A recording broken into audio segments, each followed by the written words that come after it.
आणि एक चमचा पाजला का म्हणते आता झालं, पेला तसाच असतोय. तसं आता कीर्तनाची मधली चाल झाली, पेला तसाच आहे. असं काय करणार नाही. बरोबर आपल्याला 7:30 वाजता 7:45 वाजता कीर्तन संपवायचं आहे. तर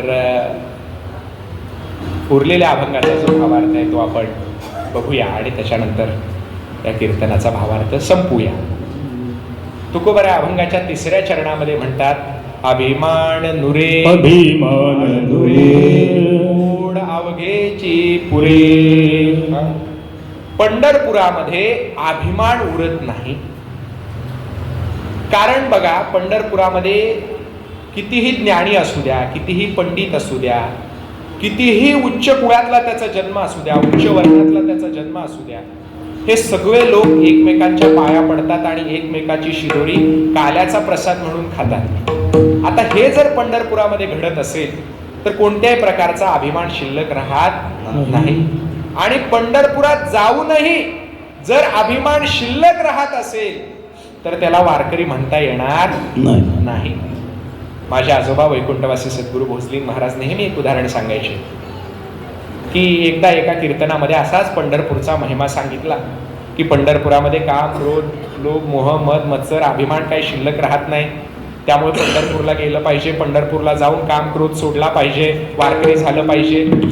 आणि ते सगळं ऐकल्यानंतर एकाला वाटलं आपण पंढरपूरला जायला पाहिजे.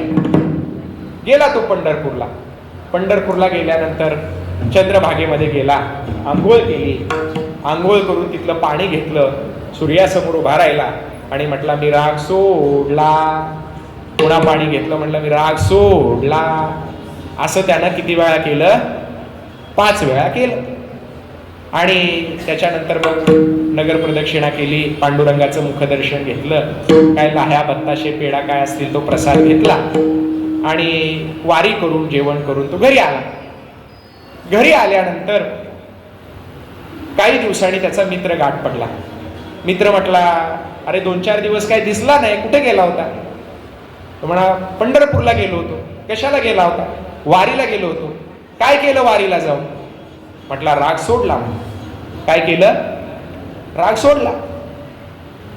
मग तुला आता राग येणार नाही का? म्हणले नाही, मला आता राग येणार नाही. म्हणले राग सोडला का? सोडला की. म्हणले खरंच राग सोडला का? अरे खरंच राग सोडला. म्हणजे तुला आता रागच येणार नाही?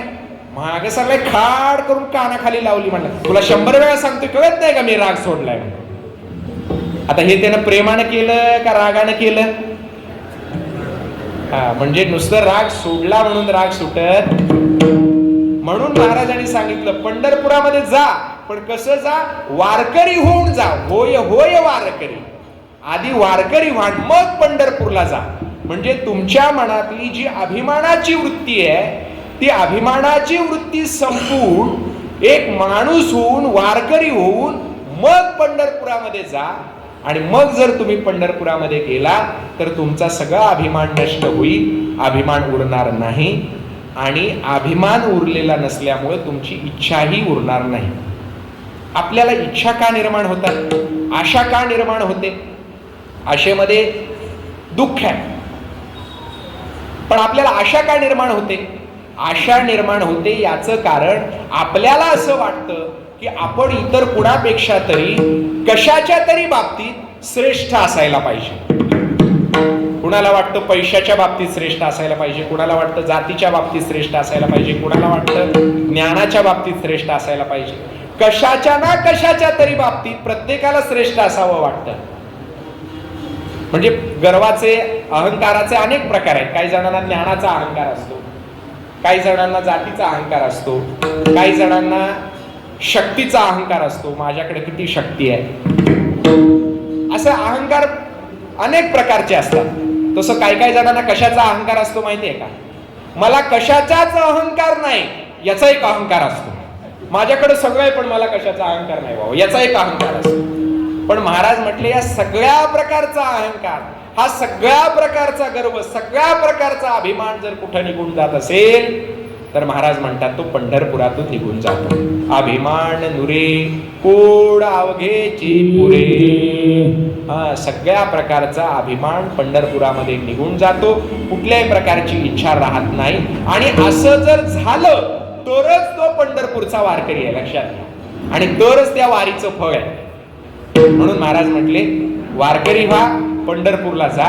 कुठल्याही प्रकारची साधना करण्याची तुम्हाला गरज राहणार नाही, कारण इतर साधनेमध्ये त्याचं काहीतरी फळ असतं, पण वारीला वारी हेच फळ आहे. कळलं का? वारीला वारी हेच फळ आहे, त्याला दुसऱ्या फळाची गरज नाही. म्हणून म्हणजे तुम्हाला माहित असेल की यज्ञ या करता त्याचा हेतू असतो. काय हेतू असतो यज्ञ करण्याचा? तर यज्ञ केल्यानंतर स्वर्गामध्ये जागा मिळणं हा यज्ञाचा हेतू असतो, बरोबर की नाही? पण या यज्ञामध्ये किती जाचकाठी आहेत. एक तर यज्ञामध्ये जे वेद मंत्र म्हटले जातात त्या वेद मंत्राचा अधिकार सगळ्यांना नाही. बरं, समजा ज्याला अधिकार आहे त्याने यज्ञ करायचा ठरवला तरी सुद्धा त्याला किती अडचणी आहेत. यज्ञामध्ये जे मंत्र म्हटले जातात त्या मंत्रामध्ये थोडी सुद्धा चूक चालत नाही. मंत्र चळे थोडा तरी धडची होय वेडा. तुकोबाराय म्हणतात, थोडा जरी मंत्र चळला तरी त्याचं पूर्ण विपरीत फळ मिळतं. म्हणून यज्ञामध्ये वेद मंत्राचं अचूक उच्चारण झालं पाहिजे. म्हणजे शब्दाचा उच्चार अचूक असला पाहिजे, स्वर सुद्धा अचूक असला पाहिजे. इकडं तिकडं झालेला स्वर चालत नाही. आरोह अवरोह हे स्वर सुद्धा बरोबर असले पाहिजेत. शब्दाचं उच्चारण बरोबर असलं पाहिजे. आणि एवढ्या सगळ्याची पूर्तता केली तरच यज्ञाचं फळ मिळतं. याच्यात आरोह अवरोह जरी इकडं तिकडं झाला तरी सुद्धा त्याचं फळ मिळत नाही. महाराज म्हटले आरोह अवरोहाचं, शब्दाच्या उच्चाराचं. आपल्याकडे जे भटजी एवढे परिपूर्ण असतील का?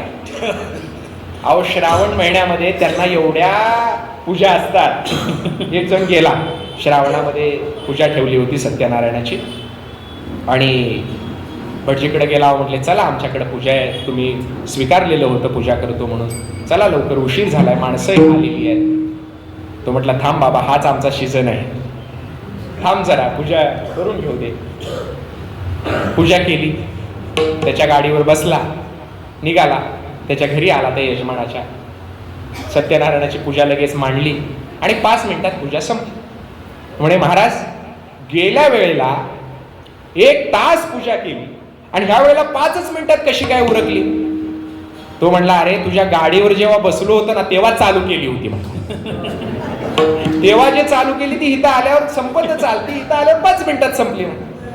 अशा पूजा जर आपल्याकडे होत असतील तर महाराज तर काय म्हटले, उच्चाराची सुद्धा चूक चालत नाही, स्वरामध्ये सुद्धा चूक चालत नाही. पण आमच्या नामस्मरणाचं कसं आहे का? अहो, वाल्या कोळ्यानं उलट राम राम म्हटलं तरी त्याचा उद्धार झाला. आणि 16 ओवळ्यामध्ये शुचिर्भूत होऊन अचूकपणे वेदमंत्राचं उच्चारण केलं तरी सुद्धा त्याच्यात काही ना काही देव चूक काढतोच. तुम्हाला उदाहरण माहिती आहे, काही ट्रॅफिक पोलीस असतात आणि ते जे पोलीस आहेत ते काय करतात, तर गाडी अडवतात. गाडी अडवल्यानंतर पहिल्यांदा बघतात ट्रिपल सीट आहे का. ट्रिपल सीट नसेल तर पहिल्यांदा काय मागतात, लायसन आहे का. लायसन दाखवली की मग काय म्हणतात, आरसी बुक आहे का. आरसी बुक दाखवलं मग म्हणतात हेल्मेट आहे का. म्हणजे काही ना काही चूक काढतातच. आणि तेच एखाद्याकडे ट्रिपल सीट असू द्या, आरसी नसू द्या, लायसन नसू द्या, हेल्मेट नसू द्या, फक्त त्यानं खिशातली 100ची नोट काढायची आणि त्या पोलिसाच्या हातावर ठेवायची, जा म्हणते. बरोबर की नाही? काही ना काही चूक जर त्याला पैसे दिले नाहीत तर काढते, पैसे दिले तर जा म्हणते. तसंच आमच्या देवाचंही आहे. देव काय करतो, यज्ञामध्ये काही ना काही करून चूक काढतोच, पण त्याच्या ऐवजी त्याच देवाला जर प्रेमाची लाच दिली तर मात्र जा म्हणतो. कळलं का? तुकोबारायने त्याचं वर्णन केलेलं आहे. तुकोबाराय म्हणतात, यज्ञमुखे खोडी काढी कोण गोडी बोरांची हे, यज्ञामध्ये खोडी काढणारा देव यज्ञातली आहुती स्वीकारत नाही, त्यात खोड काढत राहतो. पण तोच देव शबरीची उष्टी बोरं खातो. कळलं का? शबरीची उष्टी बोरं तो आवडीनं खातो. आता तिनं काय मंत्र म्हटलेले आहेत, काय पूजा केलेली आहे, काय केलेले आहे? अहो, ती शबरी राणावनात राहणारी भिल्लीण जातीची प्रभू रामचंद्रांकरता बोरं काढायची, ती बोरं खाऊन बघायची, त्यातली आंबट बोरं फेकून द्यायची, गोड बोरं प्रभू रामांकरता ठेवायची. जेव्हा प्रभू रामचंद्र तिथं आले तेव्हा ती उष्टी बोरं तिनं देवाला दिली, ती देवाला आवडली. ऐका महिमा आवडीची, बोरे खाय भिल्लीणीची. तुकोबाराय म्हणतात की असा हा आवडीने वेडा झालेला देव आहे. तिथे प्रेमाची, भक्तीची, भावाची गरज आहे, कर्मकांडाची नाही. म्हणून यज्ञाचं फळ काय आहे? स्वर्ग प्राप्ती आहे. जर तुम्ही एवढ्या सगळ्या अटींची पूर्तता करून समजा अचूक यज्ञ केलाच तर त्याचं फळ काय मिळालं? स्वर्ग. आणि स्वर्गामध्ये काय आहे माहिती आहे का? काय झाडी, काय हाटी, काय डोंगर, सगळं स्वर्गामध्ये. आमच्या तालुक्याचे आमदार होते ना, हे सगळं स्वर्गामध्ये आहे. पण स्वर्गामध्ये जागा कुठपर्यंत आहे माहितीये का? माऊली म्हणतात, मग तया पुण्याची पावटी सरे, सवेची द्रपणाची उटी उतरे, मग येऊ लागती माघारे मृत्यू लोका. ज्ञानोबा एक कठोर होऊन उदाहरण देतात आणि सांगतात, जैसा वेश्या भोगी कवडावेचे, मग दारहीचे पुणे येचे, तैसे लाजीर वाणे दीक्षिताचे काय सांगू. जशी एखादी वेश्या त्या गिरायकाला पैसे असेपर्यंत थांबवून घेते आणि पैसे संपल्यावर हाकलून देते, माऊली म्हणतात ह्या याज्ञिक लोकांचं तसं आहे. त्यांचं पुण्य शिल्लक असेपर्यंत हे स्वर्गात आहे, नंतर यांना हाकलून दिलं जातं. म्हणजे यज्ञाचं फळ हे शाश्वत नाही. म्हणून संतांनी सांगितलं, हे यज्ञ, याग, जप, तप, होम, हवन ह्या कुठल्याही भानगडीत तुम्ही पडू नका. तुम्ही एकच करा. काय करा? नाचू पंढरी चोहटा. या पंढरपुरामध्ये या आणि विठ्ठलाच्या भावभक्तीचा आनंद लुटा. तो आनंद हेच त्याचं फळ आहे. वारी हेच त्याचं फळ आहे. वारीचं वेगळं फळ नाही आहे. वारी केल्याने काय मिळेल? वारी केल्याने वारीच मिळेल. कळलं का? एक उदाहरण सांगतो. एक मुलगा जत्रेमध्ये त्याच्या आईच्या सोबत गेला आणि जाताना त्यानं काय खेळणी बघितली. आईला म्हणला खेळणी घेऊन दे. त्यानं काही खेळणी दिली नाही. पुढं खाऊ काही दुकानं होती, खाऊ दे म्हटला, खाऊ दिला नाही. पाळण्यात बसव म्हटला, पाळण्यात बसवलं नाही. आणि त्या काळात गर्दीमध्ये ती आई चुकली. आई चुकल्यानंतर तो रडायला लागला. बाकीची लोक आली, त्याला म्हटली भजी खा, जिलेबी खा, पाळण्यात बस, खेळणं घेऊन देतो. पण तो रडायचं थांबत नव्हता. त्यानं काय मागितलं? आई पाहिजे. पण आई असताना तो काय मागत होता? खेळणा, पाळणा, खाऊ मागत होता. बरोबर की? पण आई हरवलं, त्याला आईच पाहिजे होती. तसं वारकरी संप्रदायामध्ये वारीच पाहिजे. वारी करून काय मिळवायचं नाहीये. म्हणजे बाकीच्या यात्रेला जसे हौशे, गौशे, नवशे जातात, बरोबर की नाही, काहीतरी नवस करायला जातात, तसं वारीचं नाहीये. वारीला जाणारे लोक वारी करण्याकरताच जातात. वारीचं वेगळं फळ नाहीये. म्हणून महाराजांनी सांगितलं, काय करावी साधने फळ अवघेची येणे. याला वेगळं असं काही फळ नाहीये. वारी कशा करता करायची?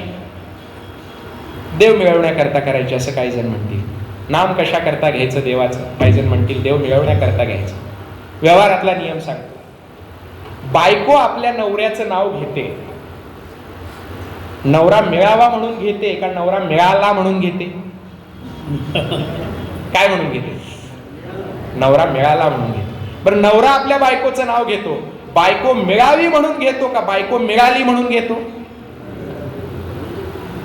मिळावी म्हणून घेतल्यावर चपलन हाणतील. मिळाली आहे म्हणून घेतो. तसं देवाचं नाव देव मिळावा म्हणून घ्यायचं नाहीये. देव मिळालेलाच आहे. मिळालेल्या देवाचं प्रेम मिळावं याच्याकरता देवाचं नाव घ्यायचं, याच्याकरता वारी करायची. जसं ते लहान मुलं असते, आय्य ए आय्य, आई म्हणते काय? त्याला आईकडून काही नको असतं, फक्त आईचं लक्ष आपल्याकडे लागावं, आईने आपल्याकडे बघावं, आईने आपल्यावर प्रेम करावं. म्हणून ते लहान लेकरू जशी आईला हाक मारतं तसं त्या परमेश्वराचं आपल्याकडे लक्ष लागावं, त्या परमेश्वराचं प्रेम आपल्याला मिळावं. याच्याकरता त्या परमेश्वराच्या नामानं आपण हाक मारावी. याच्यासाठी ही वारीची साधन आहे. वारीच्या साधनेचं वेगळं फळ नाहीये, वारी हेच त्याचं फळ आहे. म्हणून महाराजांनी सांगितलं, काय करावी साधने, फळ अवघेची येणे.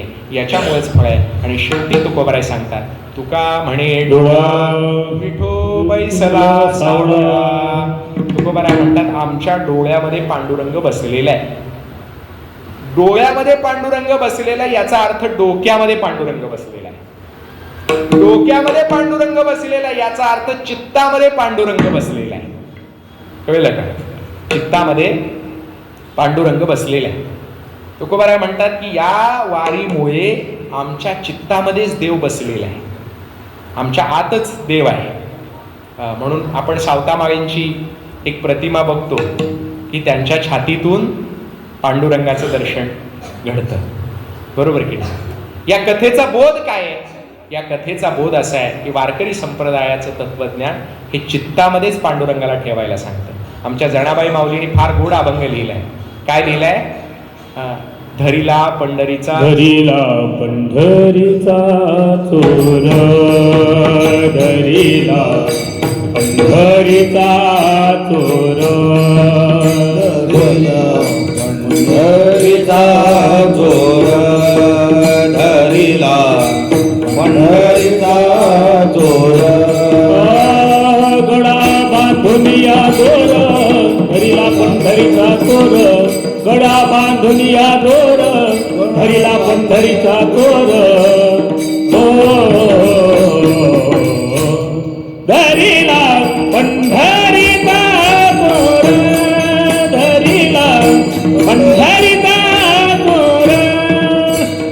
गळा बांधून या दोर, धरीला पंढरीचा चोर, गळा बांधून या दोर, धरीला पंढरीचा चोर. धरीला पंढरीचा चोर, धरीला पंढरीचा चोर, धरीला पंढरीचा चोर. जनाबाई माऊलीने सांगितलं, आम्ही पंढरपूरचा चोर धरलाय, त्याच्या गळ्याला दोर बांधलाय, पण बांधून आता बंदीखान्यात टाकायचंय. कुठल्या बंदीखान्यात टाकायचं? हृदय बंदी खाना केला, हृदय बंदी खाना केला, हृदय बंदी खाना केला, विठ्ठल आकृती आला, विठ्ठल बंदी खाना केला, विठ्ठल आकृती आला. धरीला पंढरीचा चोर, धरीला पंढरीचा चोर. पंढरीचा चोर आहे. काय चोर आहे? चित्त चोर आहे. त्या चित्त चोराला आम्ही धरलं आणि काय केलं? हृदयाच्या बंदीखान्यामध्ये टाकलं. हृदय बंदीखाना केला, आत विठ्ठल कोंडिला. हृदयाचा बंदीखाना केला आणि त्याच्यामध्ये आम्ही देवाला कोंडलं.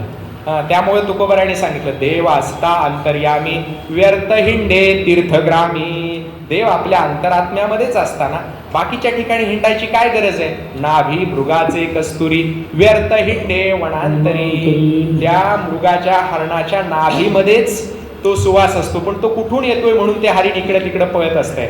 महाराज सांगतात तसं हा देव आपल्याच चित्तामध्ये आहे. तो जनाबाईंनी त्या हृदयाच्या बंदीखान्यामध्ये त्याला बंदिस्त केलंय, सावतामाळीने त्याला बंदिस्त केलंय, आपल्या सगळ्या संतांनी त्याला हृदयामध्ये बंदिस्त केलंय. महाराज म्हणतात, तुका म्हणे डोळा विठो बैसला सावळा. आमच्या डोळ्यामध्ये विठ्ठल बसला, आणि डोळ्यामध्ये बसला म्हणजे डोक्यामध्ये बसला, डोक्यामध्ये बसला म्हणजे चित्तामध्ये बसला. हा चित्तामध्ये बसलेला देव आहे. याचं तेज अफाट आहे. पांडुरंग कांती दिव्य तेज, पांडुरंगाची कांती दिव्य तेजानं झळकणारी आहे. याचं एक उदाहरण सांगतो आणि आपण कीर्तनाचा भावार्थ संपूया. साने गुरुजींनी पांडुरंगाचं मंदिर दलितांना खुलं व्हावं याच्याकरता उपोषण केलं. 10 मेला उपोषण संपलं आणि त्यानंतर काही दिवसांनी कोर्टाचा निकाल येऊन प्रत्यक्षामध्ये दलितांना मंदिरामध्ये प्रवेश मिळणार होता, पंढरपूरच्या पांडुरंगाच्या मंदिरामध्ये प्रवेश मिळणार होता. आणि सनातनी लोकांना हे कळलं की आता कोर्टाचा निकाल साने गुरुजींच्या बाजूने लागण्याची शक्यता आहे आणि त्याच्यामुळं आता आपण काहीतरी करायला पाहिजे. म्हणून त्यांनी काय केलं माहिती आहे का, ते मंदिरामध्ये गेले, काहीतरी मंत्र म्हटले आणि देवाचं तेज एका घागरीमध्ये काढल्याचा दावा केला. देवाचं तेज एका घागरीमध्ये काढलं आणि घागर विठोबा म्हणून पंढरपुरामध्ये तो प्रसिद्ध झाला. आता तुम्हाला हे सगळं हास्यास्पद वाटेल, पण असं करणारी माणसं होती आपल्याकडे. त्या घागरीमध्ये काढला आणि सांगितलं की आता दलित लोक मंदिरात जातील, आपला देव बाटवतील, म्हणून तो बाटण्याच्या अगोदरच त्याचं तेज आम्ही घागरीमध्ये काढलेलं आहे. भगवान शास्त्री धारूरकर असं त्यांचं नाव होतं. आणि मग सगळ्या त्यांच्या शिष्यांनी, काही वारकरी लोकांनी पांडुरंगाच्या मंदिरावर बहिष्कार टाकला की आता आमचा देव बाटलेला आहे. पण त्या पांडुरंगाच्या तेजाची ताकद एवढी आहे की कुणी 5 वर्षांनी, कुणी 10 वर्षांनी, कुणी 15 वर्षांनी एक एक करून सगळेजण मंदिरामध्ये जायला लागले. त्याच्यावर कुणी बहिष्कार टाकला नाही, म्हणजे कायम राहिला नाही. एकाच फक्त महाराजांचा बहिष्कार होता, पण ठीक आहे. पण बाकी सगळे लोक त्या पांडुरंगाच्या मंदिरामध्ये गेले. एवढं तेज त्या पांडुरंगाचं आहे, एवढी ताकद त्या पांडुरंगाची, एवढा जिव्हाळा, एवढं प्रेम त्या पांडुरंगाचं आहे. तो पांडुरंग, तो विठ्ठल, तुकोबाराय म्हणतात, आम्ही आमच्या डोळ्यामध्ये साठवलेला आहे, आमच्या डोक्यामध्ये साठवलेला आहे, आमच्या चित्तामध्ये साठवलेला आहे. आणि तो साठवण्याकरता आम्ही वारीची साधना केलेली आहे. बाकी आम्हाला वारीची वेगळी काय फलश्रुती पाहिजे असं नाही. आपल्या नागपूर शहरामध्ये गेल्या 2 दिवसांपासून संतांच्या विचारांचा जागर करण्यासाठी आपण सगळेजण धडपडत आहात. आदरणीय विजय बाभुलकर सर, बाबा बिडकर, अनुज हुलके अशी सगळी मंडळी मोठ्या प्रेमाने, आवडीने वारकरी संतांचा विचार या ठिकाणी लोकांना कळावा याच्यासाठी या 2 दिवसाच्या, 1 दिवसाच्या व्याख्यानाचं आणि 1 दिवसाच्या कीर्तनाचं आयोजन केलं. आमच्या आदरणीय शेंडे सरांनी हा हॉल त्याच्यासाठी 2 दिवस उपलब्ध करून दिला. जो एक त्यांच्या वडिलांपासून या संत विचारांचा वारसा त्यांना लाभलेला आहे, साने गुरुजींच्या विचारांचा वारसा लाभलेला आहे, तो एका अर्थाने पूरक ठरला. म्हणूनच आजच्या या कार्यक्रमाकरता त्यांनी 2 दिवस त्यांचा हॉल उपलब्ध करून दिला. आपण सगळेजण प्रेमाने 2 दिवस इथे येत आहात, ही महत्त्वाची गोष्ट आहे. शहरामधले लोक आहेत आणि मला कल्पना आहे काही लोक हे वारकरी संप्रदायाचे नाही आहे, पण वारकरी संप्रदायाचे नसताना सुद्धा या संप्रदायाचं, पांडुरंगाचं आणि एकूणच संतांचं काय म्हणणं आहे, काय विचार आहे हे समजून घेण्याकरता आपण इथे आलेला आहात. झालेली कीर्तनाची सेवा संत सद्गुरू भोजलिंग महाराजांच्या चरणी अर्पण करतो. तुम्ही सगळे श्रोते सज्जन, मायबाप, टाळकरी, विनेकरी, मृदंगवादक, गायक, चोपदार आपल्या सगळ्यांच्या चरणी अर्पण करून सेवेला पूर्णविराम. होय होय वारकरी, पाहे पाहे रे पंढरी, काय करावी साधने, फळ अवघेची तेणे, अभिमान नुरे, कोड अवघेची पुरे, काय करावी साधने, फळ अवघेची तेणे, तुका म्हणे डोळा, विठो बैसला सावळ, काय करावी साधने, फळ अवघेची तेणे. होय होय वारकरी हा जो अभंग घेतला ते माझ्या एका पुस्तकाचं शीर्षकही आहे आणि ते पुस्तक काल आपल्यापैकी काही जणांनी घेतलं असेल. काल काही प्रती संपल्या होत्या, आणखी 3 प्रती मी बाहेर दिलेल्या आहेत. जर कुणाला ते पुस्तक घ्यायचं असेल तर ते पुस्तक घ्या, कारण व्याख्यानातनं आणि कीर्तनातनं सांगण्याला मर्यादा आहे. त्याच्याऐवजी हे सगळं एकाच पुस्तकामध्ये आलेलं आहे, म्हणून कुणाला घ्यायचं असेल तर ते घ्या. शेवटची चाल का, तुका मने डोळा, तुका मने डोळा, तुका मने डोळा, तुका मने डोळा, तुका मने डोळा, तुका मने डोळा, तुका मने डोळा, तुका मने डोळा, तुका मने डोळा, तुका मने डोळा, तुका मने डोळा, तुका मने डोळा, तुका मने डोळा, तुका मने डोळा. विठो बैसला सावळा,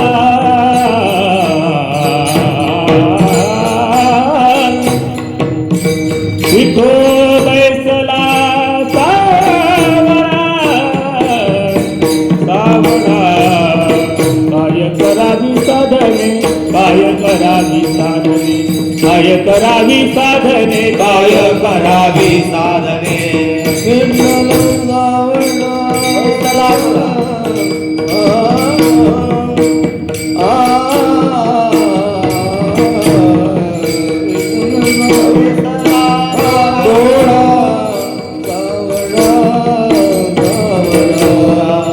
काय करावी साधने काय करावी साधने काय करावी साधने काय करावी साधने थोडा मागे येणे करावी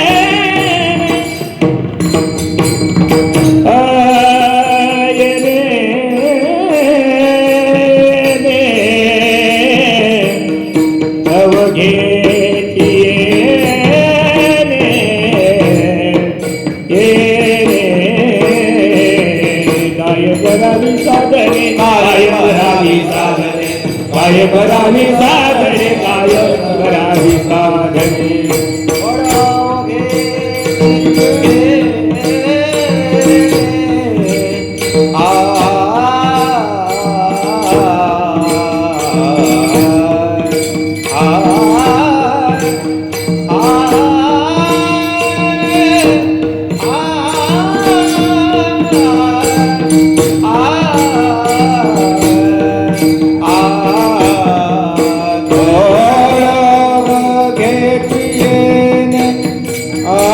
करावी साधने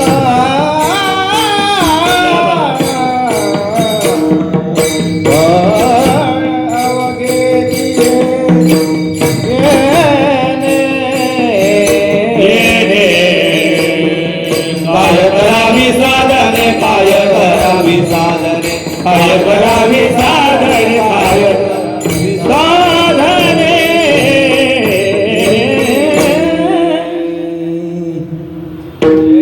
विठ्ठल जय विठ्ठल जय विठ्ठल जय विठ्ठल जय विठ्ठल जय विठ्ठल जय बोलिलेले गुरु देवा कोडी उद्धार करा समापना महाराज काना हे चालिला हे कारण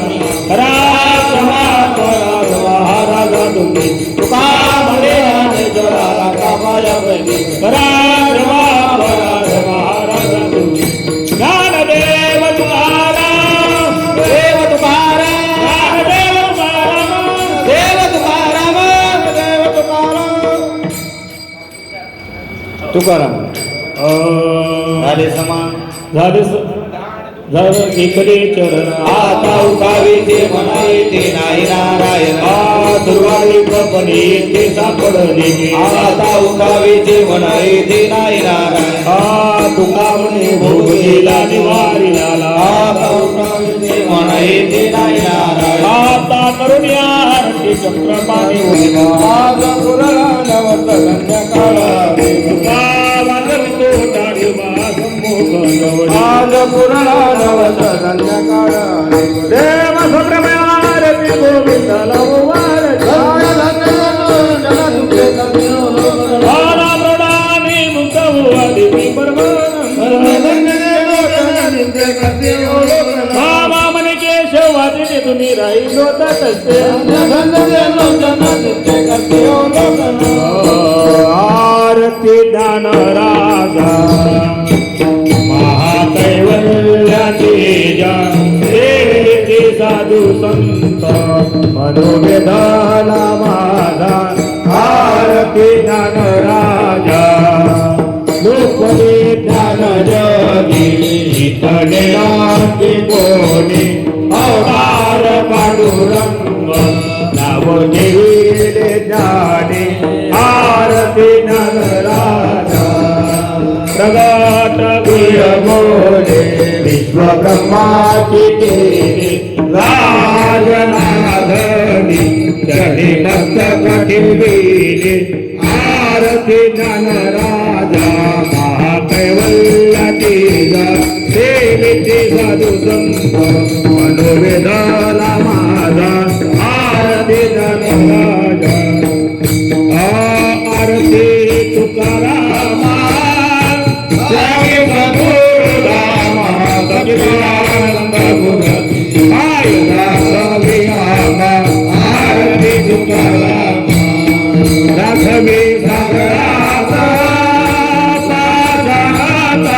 केले ऐसे तुकोबाचे अभंगार केले आरती तुकारामा तुकता दुळेचे ब्रह्मा मुखाची आले भरोडे रामेश्वरी करणे मस्तक ठेविले आरती तुकारामा सद्गुरु रामा सच्चिदानंद मूर्ती साई नामनिया आरती तुकारामा कर्पूर गौरम करुणावतारम धर्माधारम भजनंदारम सदाम संतम विद्यारण्ये भगवाने रामाला कमलकाय भगवानवाला रामाय रामाय नमस्काराय गारी जोड़ाने मंदिर चरण जोड़ा बाल भूमि दे गया भगवान विठाल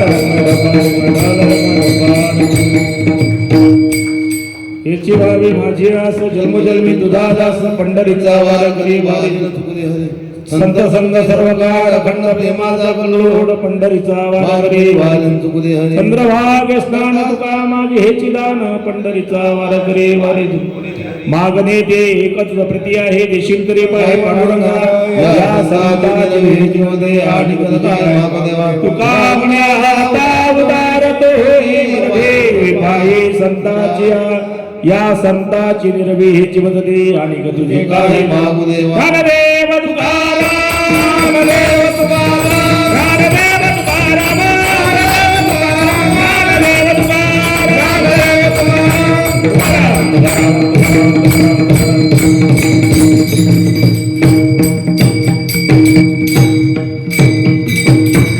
कुंडली ज्ञानदेव तुकाराम मौरी ज्ञानेश्वर महाराज नमः पार्वती पते हर हर महादेव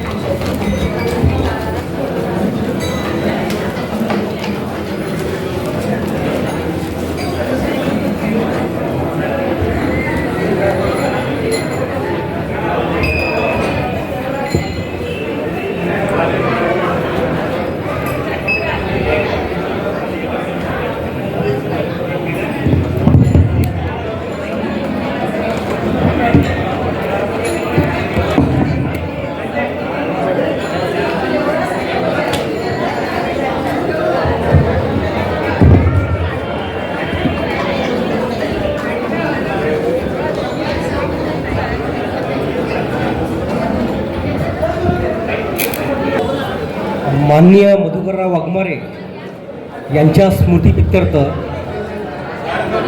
या ठिकाणी आम्ही 2 दिवसाचा कार्यक्रम आयोजित केलेला होता. यामध्ये पहिल्या दिवशी म्हणजे काल 8 तारखेला